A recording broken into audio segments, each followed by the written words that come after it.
boa tarde, boa noite, professor Alex Nina, geólogo e administrador, doutorando em desenvolvimento sustentável.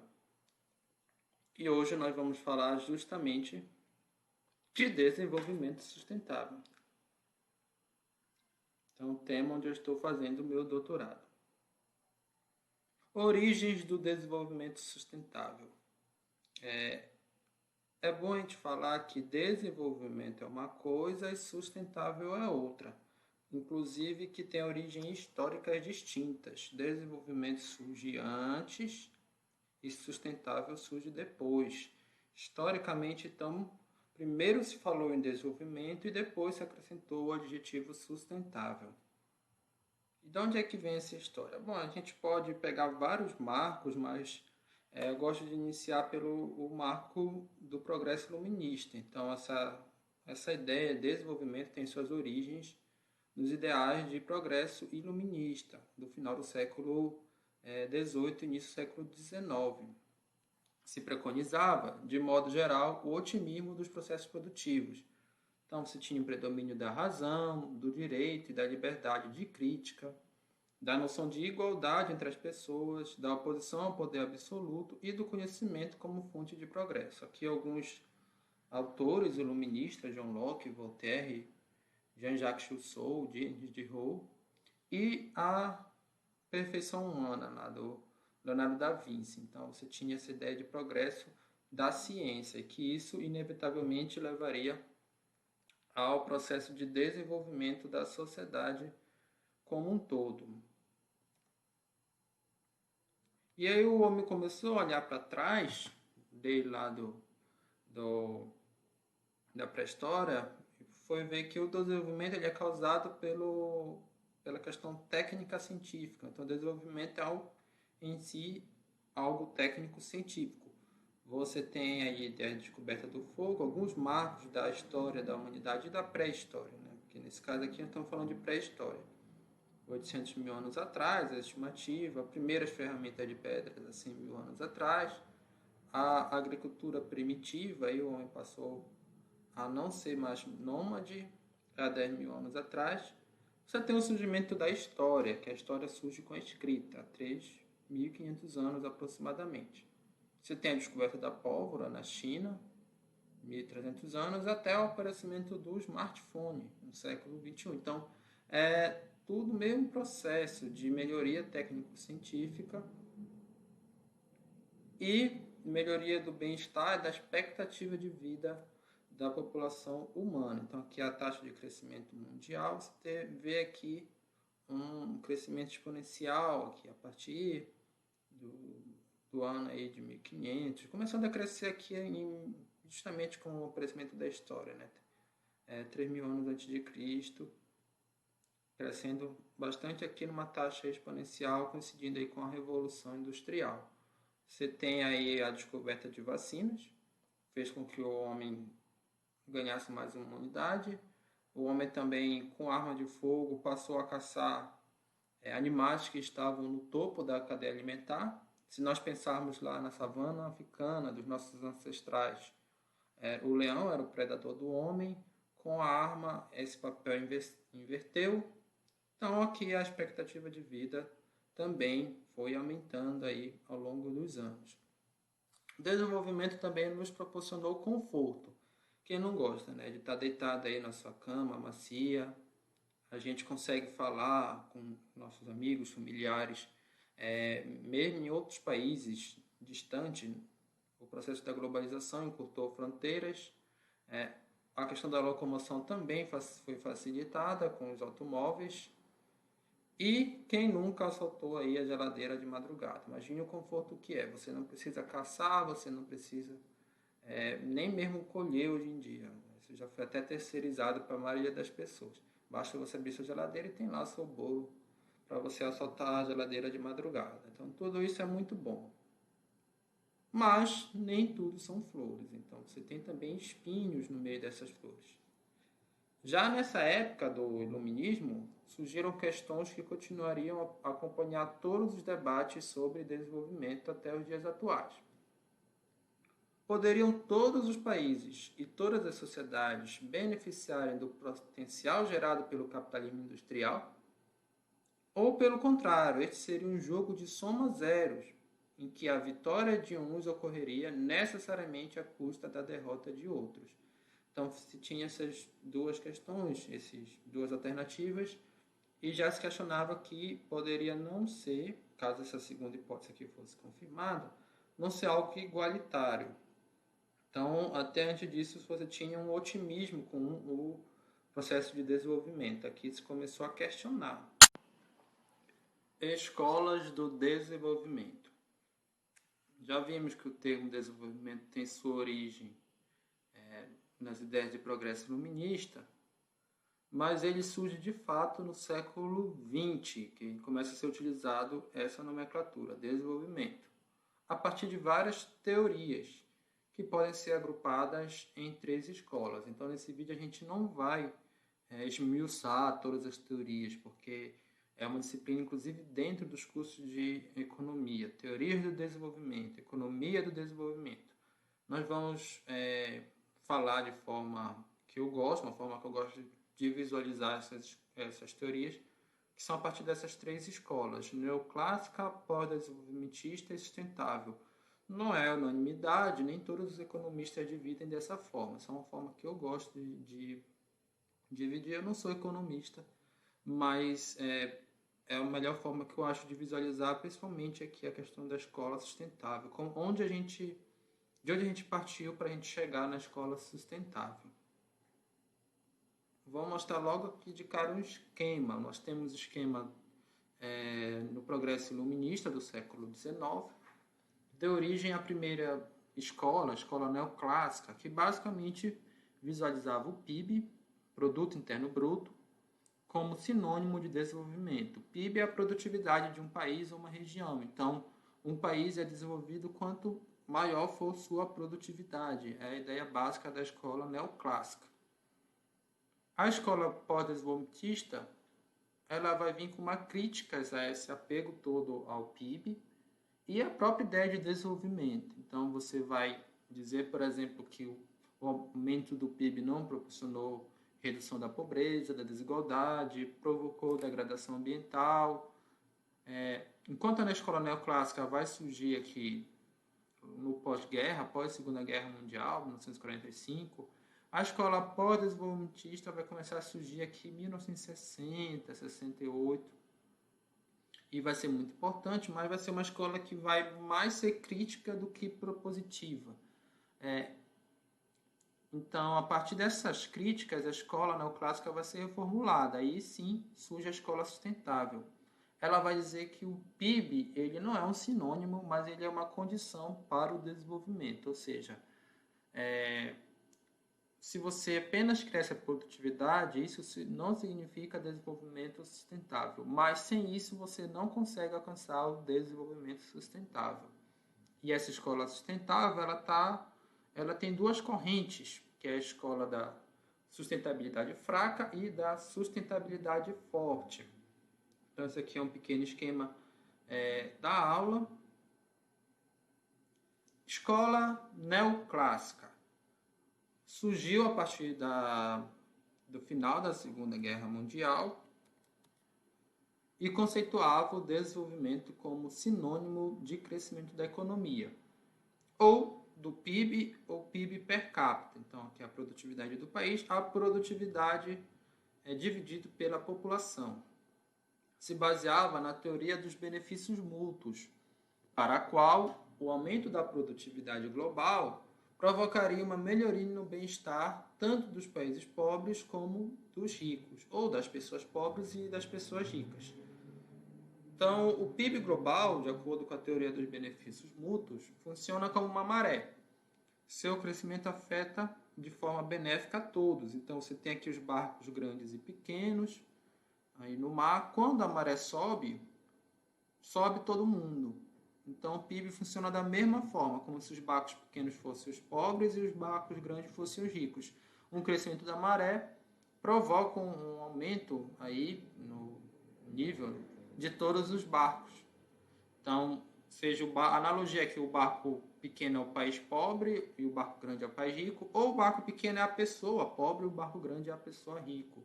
Então essa é a ideia da maré que causa benefícios mútuos. Tem uma aplicação teórica que baliza esse modelo neoclássico, que é o chamado efeito Curtines ambiental, o efeito Curtis, melhor dizendo. Curtines ambiental é o que vai surgir depois. Você tem o Simon Curtines, que é esse cara aqui, um economista russo, criador da metodologia de mensuração do PIB e ganhador do Prêmio Nobel de Economia de 1971. Ele criou o PIB, a forma de mensurar. Ele dizia o seguinte, com dados empíricos, baseado em dados empíricos, ele dizia que se o PIB per capita de um país cresce, indicadores sociais como desigualdade e pobreza, num primeiro momento podem até aumentar, você pode ter um aumento da desigualdade, por exemplo, isso é bastante comum, porém, a partir de um certo ponto, esses problemas sociais, como desigualdade, violência, entre outras coisas, vão diminuir. Então, isso forma uma clássica equação de segundo grau, nesse formato. E a implicância disso é que, no longo prazo, quando os países conseguem um PIB per capita maior, desigualdade e pobreza não são problemas, ou são problemas que vão ser superados pelo crescimento da economia. Ou seja, se nós concentrarmos todos os nossos esforços em termos de política pública, empreendedorismo, no crescimento da produtividade, do PIB per capita, a gente não vai se preocupar, não tem que se preocupar com questões sociais como a desigualdade e a pobreza. Basta você crescer o PIB per capita que isso, consequentemente, vai ser resolvido. Para os teóricos neoclássicos, o uso de apenas um indicador simples e global, no caso o PIB é um indicador também de relativamente fácil mensuração, é bastante vantajoso, pois facilita comparação entre o nível de desenvolvimento de diferentes países. Então você pega, o país tem um PIB maior, PIB per capita, é até melhor esse indicador, PIB per capita, vou colocar aqui. O país tem um PIB per capita maior, ele é mais desenvolvido. Você usa apenas esse critério. Definição de estratégias, objetivos e metas focada no crescimento econômico. Então, a avaliação de políticas públicas. Então, se você quer fazer uma política pública, basta você ter isso como meta, como resultado, ter o crescimento do PIB. Não precisa se preocupar com outras variáveis. Isso dá também um sentido de internalização dos custos e benefícios de questões sociais e ambientais. Então, sempre você vai se perguntar quanto custa você resolver um problema, tentar resolver um problema, e qual é o impacto disso no PIB. Facilita. Imagina, você é um gestor, você tiver que trabalhar com vários indicadores para comparar resultados. É difícil fazer esse tipo de controle, digamos, de resultado. Quando você tem apenas um indicador, é mais fácil. Se esse indicador for um indicador realmente representativo do fenômeno, no caso PIB é um indicador desenvolvimento é o fenômeno, vai ser uma boa você utilizar apenas ele, ao invés de perder tempo com outros indicadores. Durante muito tempo, o PIB e o PIB per capita foram utilizados como balizadores das políticas estabelecidas pelo Fundo Monetário Internacional e pelo Banco Mundial. Então, você tem até lá do Plano Marshall, reconstrução dos países da Europa e do Japão. Qual era o objetivo? Era aumentar a produtividade desses países. Então, você teve essas organizações mundiais aí que se basearam em todas essas políticas visando sempre o crescimento do PIB dos países do mundo inteiro. Isso seria o melhor para o mundo, o bem-estar global. A escola neoclássica é composta por um conjunto de teorias bastante distintas sobre o desenvolvimento. Essas teorias têm em comum a centralidade na variável PIB per capita. Então, tem suas diferenças, mas tem um ponto comum que é a PIB per capita. Vamos falar de duas teorias. Primeiro, a linearidade de Houston, de 1974. Esse autor considerava que existe apenas um único caminho, the one best way, para o desenvolvimento, composto por 5 etapas: sociedade tradicional, pré-condições para o arranco, marcha para a maturidade e a era do consumo em massa. Então, necessariamente, todos os países tinham que passar por essas 5 etapas para se tornarem desenvolvidos. Você tem os países desenvolvidos aqui na quinta etapa, consumo em massa, os países em desenvolvimento aqui na etapa do arranco ou da marcha para a maturidade, e os países pobres são as sociedades tradicionais ou em pré-condições para o arranco. Você tem essa linearidade do fenômeno de desenvolvimento. Então, se um país é pobre, para ele chegar à condição de país rico ou desenvolvido, ele tem que imitar o que foi feito pelo país desenvolvido. Basicamente, é isso que a teoria diz. A teoria desenvolvimentista ela foi criada na América Latina, pela Comissão Econômica para a América Latina e o Caribe. Teve grande influência de brasileiros, o mais destacado deles, o Celso Furtado, economista de renome no Brasil. E ela considera que os países pobres ou em desenvolvimento deveriam seguir seus próprios rumos para o desenvolvimento, particularmente através da industrialização nacional. Então, ela criticava essa linearidade aqui do Rolston. Ela dizia que você não necessariamente teria que passar por todas essas etapas. Inclusive, se você segue esse modelo, acaba numa outra teoria, que é a dependência. Você acaba ficando dependente, você quanto país pobre, acaba ficando dependente dos países desenvolvidos. Então, o ideal é que você busque incentivo à indústria nacional, a industrialização nacional, para depender cada vez menos dos países desenvolvidos. Então, buscar um desenvolvimento endógeno do próprio país. Tá? Ficou até redundante, mas é isso que significa, busca de um desenvolvimento endógeno. Embora o chamado desenvolvimento endógeno, ele tem mais uma característica de local. Aqui a gente está pensando na questão nacional, teoria desenvolvimentista. A teoria endógena, de desenvolvimento endógeno já é outra coisa. A gente vai falar principalmente dessas duas.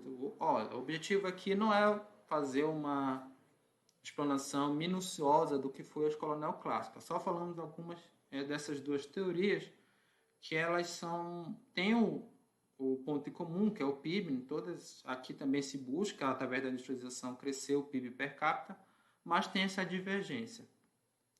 A teoria desenvolvimentista ela teve forte influência do keynesianismo. Você tem aí a crise de 29, e a partir dessa crise você tem o Estado interventor, a proposição do Estado interventor na economia, através do New Deal e do Estado de bem-estar social. Essa política ela continua no pós-guerra, tem aí a influência da União Soviética.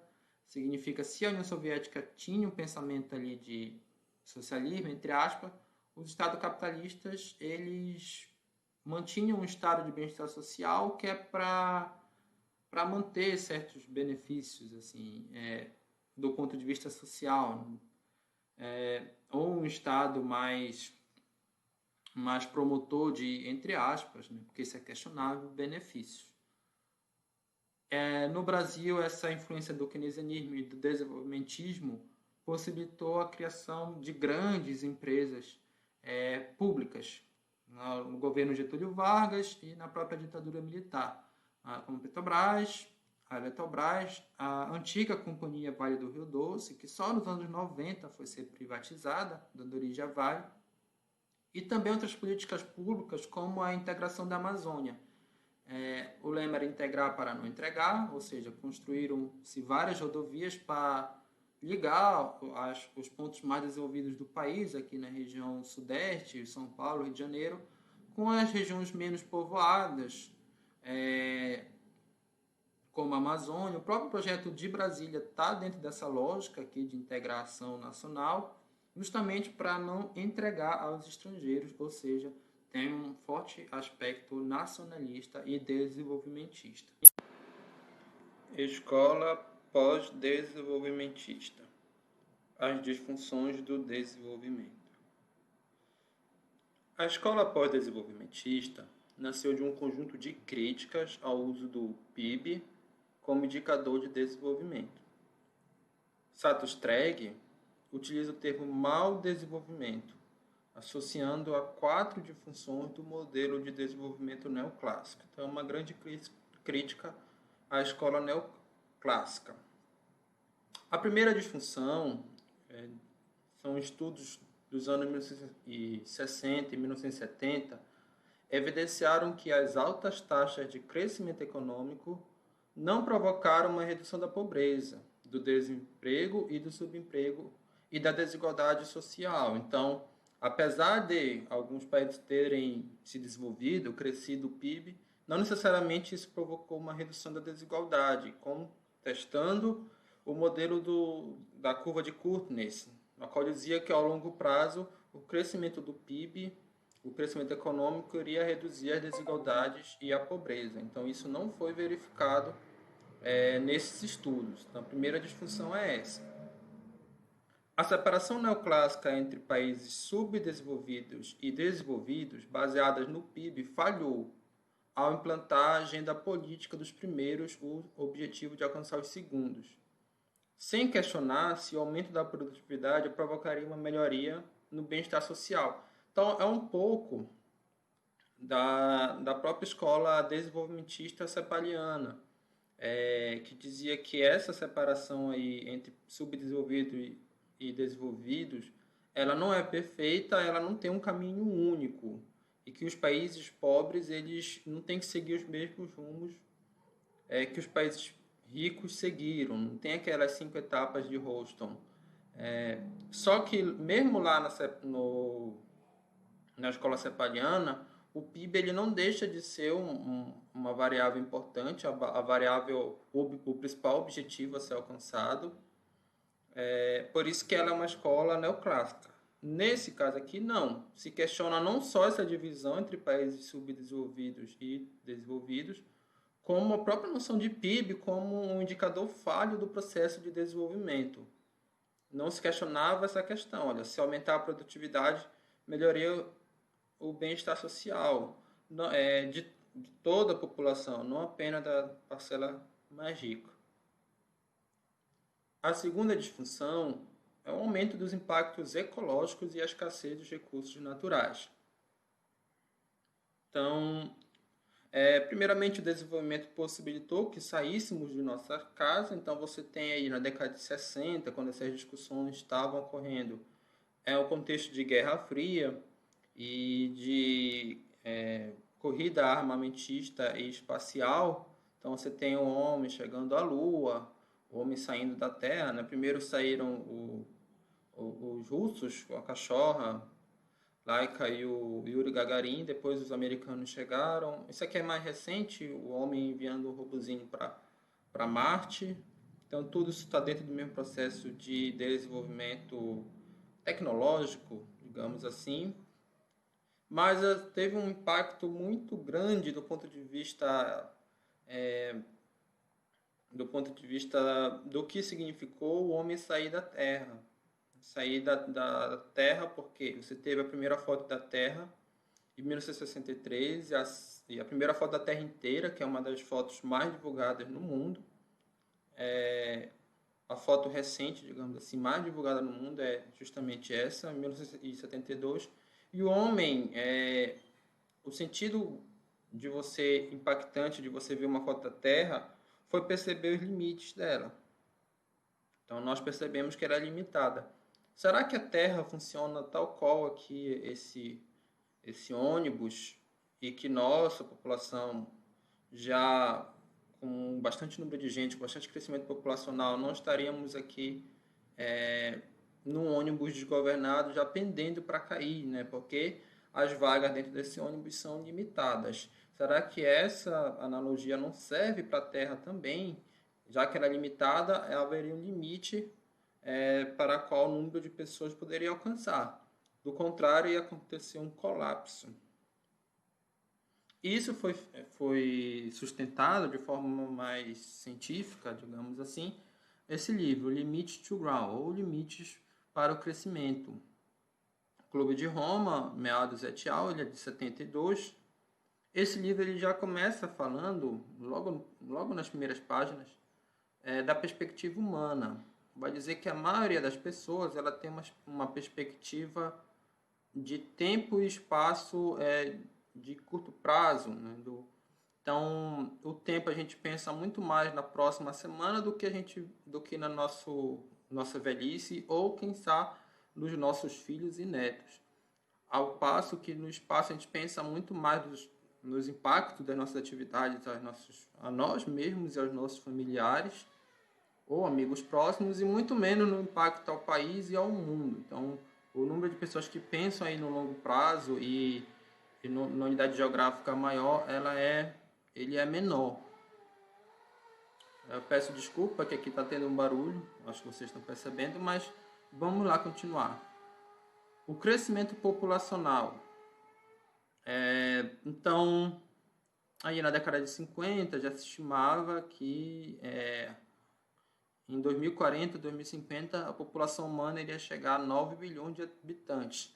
Atualmente nós somos 7 bilhões e, além disso, a expectativa de vida da população está crescendo. Ou seja, você tem uma população, um maior número de gente, pessoas mais idosas que demandam por mais recursos. Tudo isso já estava lá estimado, melhor dizendo, no livro do Clube de Roma. As pessoas consomem mais. Você tem 5 idades do consumo: a caça e a pesca, a agricultura, a idade do dinheiro, da produção em massa e do consumo moderno. Então, aqui nessa fase da agricultura para a fase monetária, você tem aí o surgimento da feira, do ábaco, da escrita e da balança. Na fase do dinheiro para a produção em massa, conchas em formato de moeda, o ágora grego, mercados árabes, lojas, a barca. Na fase de produção em massa, cadeias de loja, está aqui errado, motores, luz e gás, também tem 2 erros aqui, refrigeração, máquina de costura, catálogos, publicidade. E na fase atual, supermercados, centros comerciais, sacos de compras, cartões de créditos, marcas, código de barras, QR codes mais modernos, computadores, smartphones e e-commerce. E aqui, desde a pré-história, neolítico, aqui a fase da agricultura, os primórdios do consumo, o século XVIII e XIX marcam aí o início da produção em massa, coincide com o terrorismo, o fordismo. Século XX e XXI é o século do consumo moderno, principalmente final do século XX e já o século XXI. Então, esse livro ele listou 5 problemas. Se a gente está crescendo em termos de número de pessoas e de consumo, uma hora a conta chega. Então, enquanto a população humana cresce de forma exponencial, o total de terra disponível, de terra arável, vai diminuindo. E vai chegar a um ponto que essas duas curvas vão se encontrar e aí acontece um colapso. Guerra por fome, mortalidade máxima, qualquer tipo de colapso dessa categoria. É uma hipótese neomalthusiana, ao passo que ela retoma as ideias de Malthus. São esses 5 problemas: o crescimento populacional, a produção de alimentos, a industrialização, a degradação ambiental e o consumo dos recursos naturais. São todos fenômenos que, na época de 1970, estavam crescendo de forma exponencial. Os autores chamaram a atenção para esse problema do crescimento exponencial. E nesse mesmo livro eles colocam assim objeções. Então, mas e se ao mesmo tempo que a gente está crescendo aí a população, a produção e tudo mais, a gente está avançando tecnologicamente? A tecnologia não agiria no sentido contrário de possibilitar aí maior, como pode dizer, maior uso dos recursos naturais, uso mais eficiente dos recursos naturais? Aí os autores respondem, de fato, a tecnologia pode contribuir, mas ela não resolve o problema, ela só ameniza e adia. Aqui essas linhas pontilhadas são o progresso tecnológico. Então, com o progresso tecnológico, você adia esse problema aqui do crescimento da população junto com a terra arável disponível. Terceira disfunção: incapacidade do desenvolvimento neoclássico incorporar a igualdade de gênero.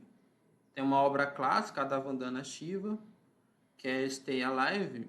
Vandana Shiva é uma das pessoas que chegou a ser muito premiada na ONU, chegou a ser embaixadora da ONU. Ela concilia o movimento feminista, nós estamos falando da década de 60, então você tinha aí, 68 foi um ano bem impactante em termos de movimentos sociais, movimento feminista, movimentos pacifistas contra a guerra do Vietnã, movimentos LGBTs e movimentos ecológicos. Ela era uma feminista, mas ela também defendia a causa ambiental. Então, desde essa época que surge o ecofeminismo. As mulheres de Shipto, lideradas pela Vandana Shiva, elas tinham esse hábito de se abraçar nas árvores, lá na Índia, contra as indústrias madeireiras que vinham destruir a floresta.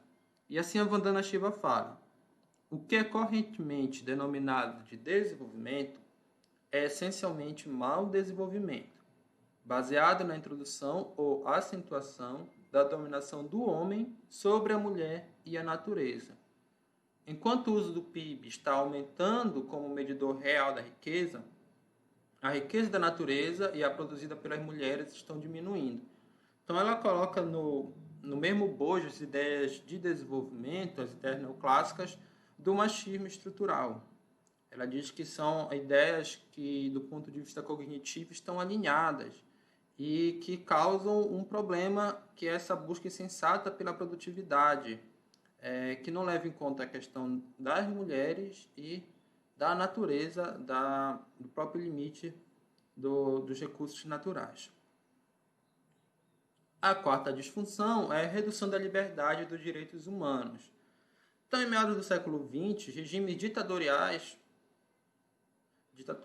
adotados em muitos países da África, da Ásia e da América Latina, inclusive no Brasil, alcançaram altas taxas de crescimento econômico, mesmo com exploração abusiva da mão de obra e da restrição dos direitos trabalhistas e da liberdade de forma geral, liberdade de imprensa, liberdade de opinião. Então, o Brasil e outros países da América Latina, como a Argentina e o Chile, passaram por regimes ditatoriais.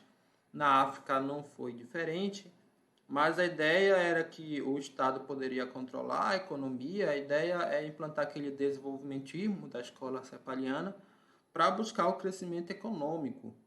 E você, de fato, teve na década de 70 o chamado milagre econômico brasileiro. Então, o PIB do Brasil cresceu bastante. Mais tarde se verificou que esse crescimento foi muito em virtude de empréstimos e aumento da dívida pública, que depois veio a ter a volta do anzol para o Brasil, né? E aí você teve na década de 80 a década perdida, aí, que tinha sido até os anos recentes a maior recessão econômica do país. Até então, né? Depois isso foi superado em 2014 e 2016. Mas você teve aí um grande questionamento. Você teve como é que pode esses países estarem crescendo economicamente, teoricamente se tornando mais desenvolvidos, ao mesmo tempo que você está reduzindo a liberdade das pessoas. Então, será que vale a pena crescer de qualquer forma, inclusive em regimes ditatoriais? Então, há esse questionamento também. O caso mais recente é o caso da China, que cresceu bastante essa economia na década dos anos 2000, mas você tem ainda um regime ditatorial lá. Isso é questionável se a ditadura, mesmo com crescimento econômico, seria a forma mais desenvolvida que um país poderia adotar como modelo de sociedade. A escola pós-desenvolvimentista foi muito mais um conjunto de críticas do que de proposta. Então, ela foi bastante forte nas críticas, mas as propostas delas não foi uma proposta tão embasada. Tiveram propostas, mas não tão sólidas. Apesar disso, algumas propostas podem ser inseridas nessa escola. Primeiro, a economia de crescimento zero. Propõe um aumento qualitativo e não quantitativo da produção destinada ao bem-estar social. Então, você não precisa aumentar o PIB, você precisa dar mais qualidade ao PIB. Essa é a ideia. Já em 1972, na Conferência de Estocolmo, Mundial sobre o Homem e Meio Ambiente, a primeira grande conferência ambiental ao nível global, nós temos esse embate. Países de desenvolvimento zero ou crescimento zero, melhor dizendo, acho que o termo aqui fica melhor até crescimento zero, que estavam os países desenvolvidos e os países de desenvolvimento a qualquer custo, países em desenvolvimento. A ideia é que os países que já estavam desenvolvidos, eles agora já tinham aumentado em quantidade seu PIB e que agora eles almejavam qualidade, bem-estar social, ambiental, enquanto que os países em desenvolvimento, eles ficaram do lado da quantidade ainda. Por quê? Qual era o principal argumento? Olha, vocês, países desenvolvidos, já se industrializaram, já degradaram o meio ambiente, os recursos, as florestas, as águas, tanto dos seus países como dos nossos. E agora vocês querem dar uma de santinho e impossibilitar o nosso desenvolvimento, a nossa industrialização. Então nós não vamos nos posicionar nesse chamado crescimento zero. Nós precisamos crescer nossa economia para resolver problemas sociais, como a pobreza, entre outras coisas, a dependência dos próprios países desenvolvidos. Então, nós não vamos cair nessa de crescimento zero. Foi esse o embate que aconteceu aí em 1972. Até hoje existe essa ideologia de que todo o discurso de sustentável ainda não estava chegando nessa época. Todo o discurso ecológico, de economia verde, todo esse discurso de países, é uma forma de dominação dos países desenvolvidos em cima dos países em desenvolvimento. Seria um neocolonialismo. Se usa muito esse termo. E o Brasil ficou posicionado aqui, como um dos principais países em desenvolvimento e com recursos naturais amplos para serem explorados. Ele, de fato, queria crescer a economia a qualquer custo, e não compactuou com a chamada economia de crescimento zero. Existe uma teoria mais radical ainda, que é da economia ecológica, que ela apoia a incorporação de conceitos da capacidade ecológica e da entropia nas análises do desenvolvimento. Entropia é um conceito que vem da física, da segunda lei da termodinâmica. Toda troca de energia, ela resulta em uma parcela da energia que ela vai para o universo, ela não pode mais ser utilizada de outra forma. Então, seria energia, entre aspas, inútil, entropia. Então, à medida que os nossos processos produtivos aumentam, e a nossa produtividade também, a entropia disponível no universo ela aumenta. Dessa forma, para a economia ecológica, o objetivo é que os processos produtivos da sociedade sejam reorientados de forma a reduzir ao máximo a entropia proporcionada. Então, o indicador adequado não seria mais o PIB, sim a entropia, justamente com a capacidade ecológica, a capacidade de determinada região absorver os impactos ambientais. Então, a grande crítica dessa escola, dessa teoria, melhor dizendo, é que eles consideram que a economia neoclássica é uma economia que vê o sistema econômico como de forma fechada. A economia clássica, ela tem esse esquema aqui entre bens e serviços, e capital, empresas e família. Enquanto que a economia ecológica iria incluir esse ciclo econômico dentro de um ciclo maior, que é o ciclo aí de matéria e energia ao meio ambiente. Então, se a gente olhasse só para esse ciclo, a gente teria uma visão muito estreita do que é a sociedade. Incorporar a questão ecológica e ambiental seria necessariamente olhar para um ciclo maior aqui, da ecologia, sobrepondo, tendo status maior do que a economia. Desenvolvimento sustentável. A escola do desenvolvimento sustentável surge a partir de reformulações da ideia de desenvolvimento, em virtude de críticas levantadas pela escola pós-desenvolvimentista, a escola neoclássica. Nesse sentido, se acresce o adjetivo sustentável ao desenvolvimento, cujo conceito mais difundido é aquele que satisfaz as necessidades presentes sem comprometer a capacidade das gerações futuras de suprir suas próprias necessidades. Esse conceito é dado no relatório de Brundtland de 1987. Brundtland foi a primeira-ministra norueguesa, está aqui a foto dela, ela foi muito incisiva durante todos os debates que permeavam aí a questão do desenvolvimento e da questão ambiental. Então a gente vimos essas duas escolas aqui, a escola neoclássica foi a primeira, depois a pós-desenvolvimentista fez várias críticas à escola neoclássica, e o desenvolvimento sustentável como escola de desenvolvimento, ele surge a partir da reformulação dessas ideias e das críticas, como se fosse uma síntese dessas duas escolas, busca, mas sendo diferente delas, claro, e o foco está aqui nesse conflito-chave. Qual é o conflito-chave da sustentabilidade, do desenvolvimento sustentável de forma geral? São as gerações atuais, a geração atual versus as gerações futuras. Então, quando a gente fala em preservar o meio ambiente e tudo mais, não faz muito sentido a gente preservar para outra espécie que não seja a espécie humana. Eu sei que existem aí os ambientalistas com um teor mais ecológico, biocêntrico, mas o desenvolvimento sustentável, quanto corrente, ele é antropocêntrico no sentido que ele coloca gerações futuras, são gerações humanas que estão implícitas aqui, como um peso importante dentro dessa dicotomia aqui, entre geração atual e geração futura. Tem que buscar o equilíbrio entre a necessidade dessas duas gerações. Então, não adianta a gente consumir os recursos de forma desenfreada e não sobrar nada de recurso aí para os nossos filhos e netos. Então, tem que ter esse equilíbrio. Qual é a grande questão? Por que esse é um conflito importante? As gerações futuras, vocês já pararam para pensar qual a representatividade política das gerações futuras?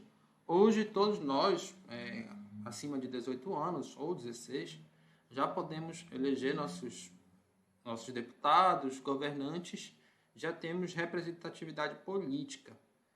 Mas as crianças que estão na nossa sociedade, eu acho que ainda nem nasceram, não têm representatividade política. Não são elas que escolhem quais governantes nós vamos ter. Elas não têm participação nessa escolha, melhor dizendo.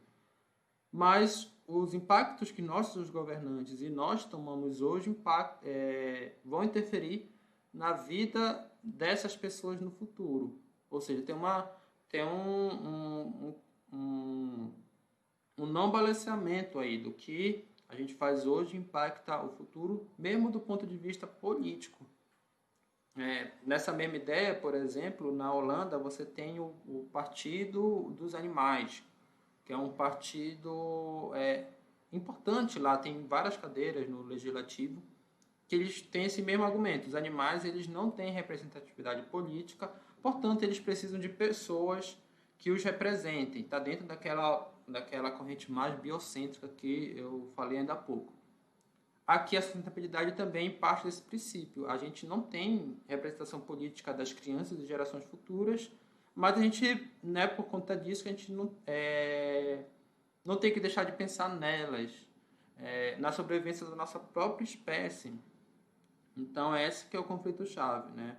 E tem um custo, claro, a gente acabar com nossa comodidade, reduzir, melhor dizendo, a nossa comodidade, o nosso consumo em massa, para preservar aí um bem-estar das gerações futuras. Tem um chamado trade-off, usando o jargão econômico. Trade-off dilema, né? A gente tem que abrir mão aqui de um consumo maior para preservar os recursos para gerações futuras. Então, é um dilema cognitivo.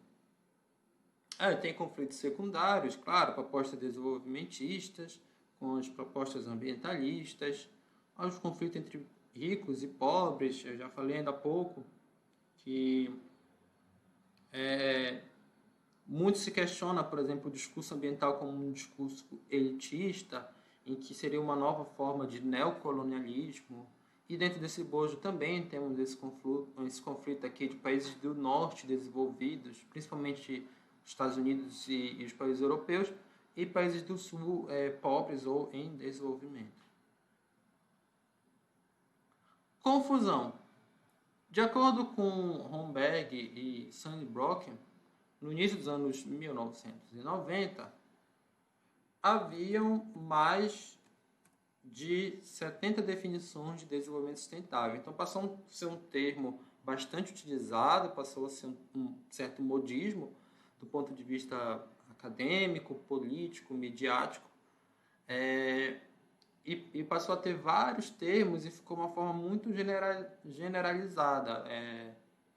Todo mundo queria ser sustentável de uma hora para outra, mas, de fato, o que é ser sustentável?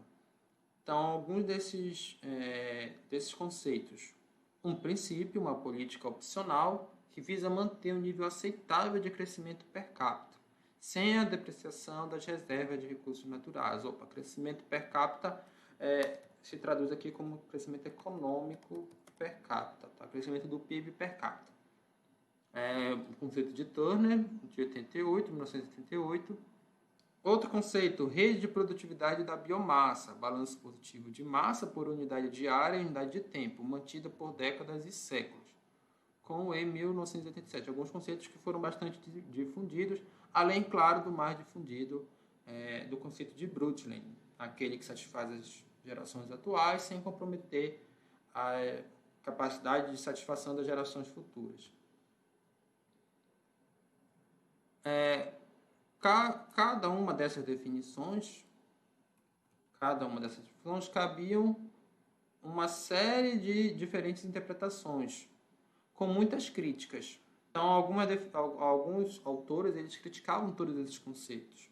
O Michel, em 1997, dizia: desenvolvimento sustentável é algo criativamente ambíguo, intuitivamente atrativo, mas conceitualmente fraco.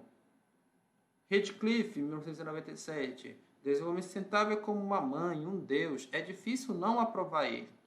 Ao mesmo tempo, a ideia de desenvolvimento sustentável é frágil e com contradições. Então, existe um certo moralismo, um discurso da moralidade, que muitas pessoas se dizem sustentável, pessoas e organizações se dizem sustentável só para aparentar ser algo bonitinho, entre aspas, quando na prática não tem preocupação nenhuma com as questões socioambientais, não deixaram de lado aquele apego todo à produtividade ou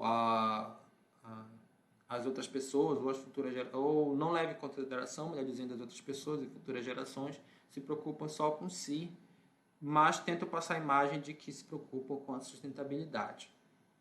E que, na prática, é um discurso de falso moralista, né? Fala uma coisa, mas faz outra. Conceito operacional de desenvolvimento sustentável. Até então, a gente estava numa pegada muito filosófica, do que muito teórica, mas aí tem esse livro aqui do Canibais com Garfo e Faca, da década de 90, que ele foi o primeiro a adotar o conceito de triple bottom line, um conceito muito utilizado de sustentabilidade, que é como é que você vai operacionalizar, colocar a sustentabilidade na prática. Você pensa em 3 dimensões: econômico, social e ecológico. Ou ambiental, se utiliza muito aqui ambiental. Então, sempre que você for fazer um projeto,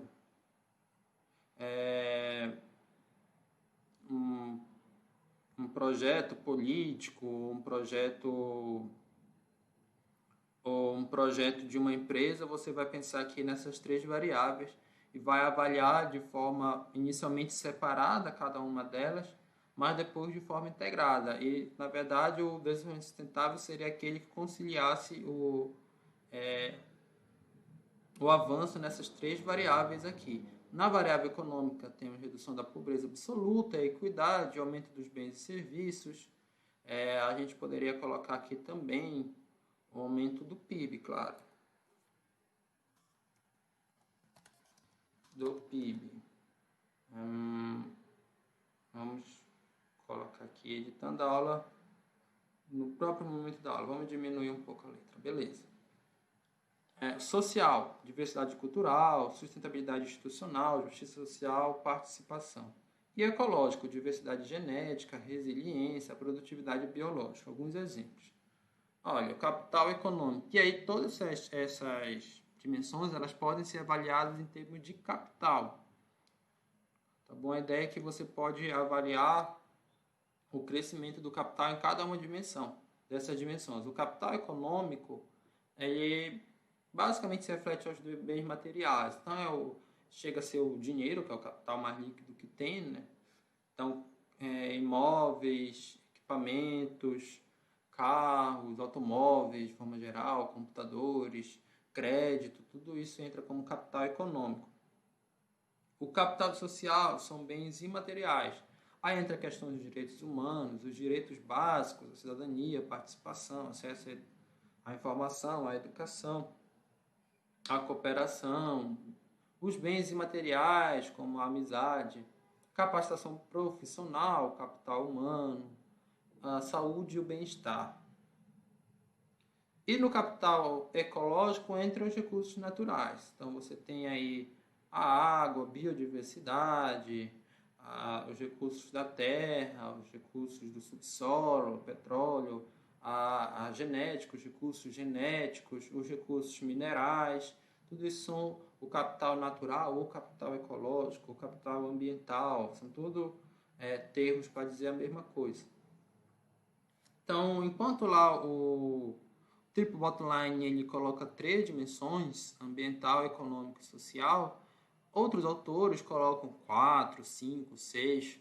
O Schuttel, de 2010, ele coloca 7 dimensões aqui. Então, ele coloca além da social, ecobiológica e econômica, que são essas 3 aqui, coloca a cultural, a política, a territorial e a autenticidade do ser humano. Colocam que a gente tem que pensar em 7 dimensões. Então, percebam, a ideia de se pensar a sustentabilidade em dimensões e operacionalizar um conceito que era não tão sólido, digamos assim, ela nasceu com só 3 dimensões, mas ela pode ser aplicada a mais de uma dimensão, né? Os autores consideram mais de 3 dimensões, melhor dizendo.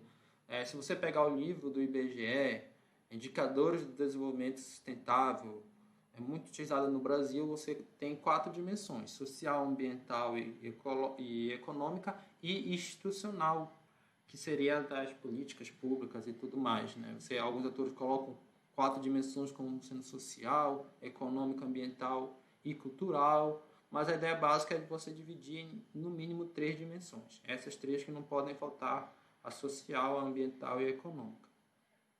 Então, recapitulando a aula, a escola sustentável não nega a importância do PIB para o desenvolvimento. O PIB a gente vai traduzir aqui como a dimensão econômica. Poderia ser a renda, mas a mais utilizada é o PIB.